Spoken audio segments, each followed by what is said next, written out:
Mahina ang views ng NBA para sa Game 1 ng NBA Finals sa laban ng OKC Thunder at ng Indiana Pacers. Halos ito'y bumagsak ng 20%. Pinakamababang viewership since 1988. Kakaunti lamang ang nanood sa labang ito mga idol.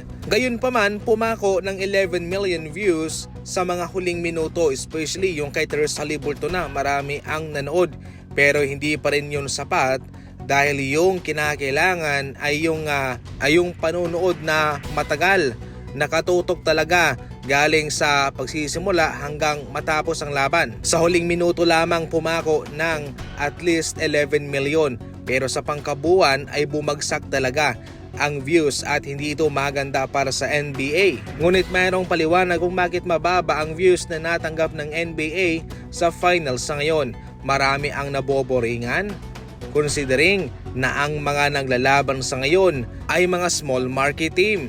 Ayon sa impormasyon mga idol, nasa labas ng top 20 ang OKC at ang Indiana Pacers sa market size sa US. Wala rin po silang mga dekalibreng mga malalarong nagtagumpay sa kanilang kupunan at wala silang decorated na history.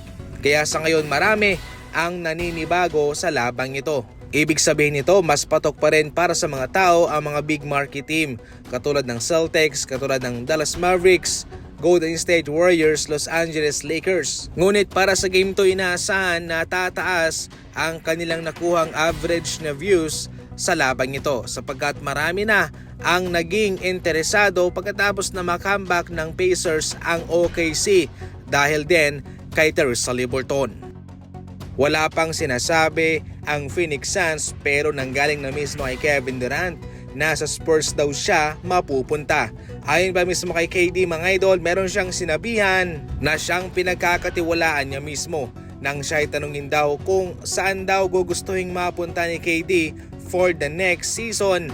Ang sagot ni KD sa kanya, sa Spurs. Iniiba na ni Kevin Durant ang naratibo sa kanyang pagsasama sa mga kupunan.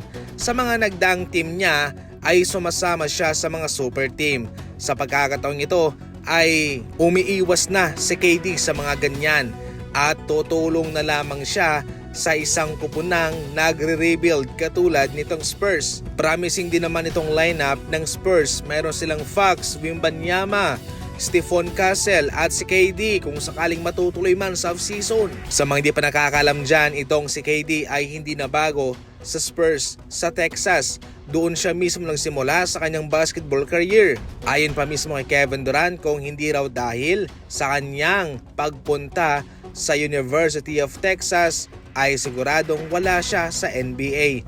Malaki daw kasi ang naging kontribusyon ng eskwelahang iyon para hubugin siya kung ano siya ngayon. Doon siya nagsimula, nag-average po siya ng 25 points per game and 11 rebounds. Definitely parang gustong mapalapit ni Kevin Durant sa isang kupunang mayroong koneksyon sa kanya. At ito po ang Spurs.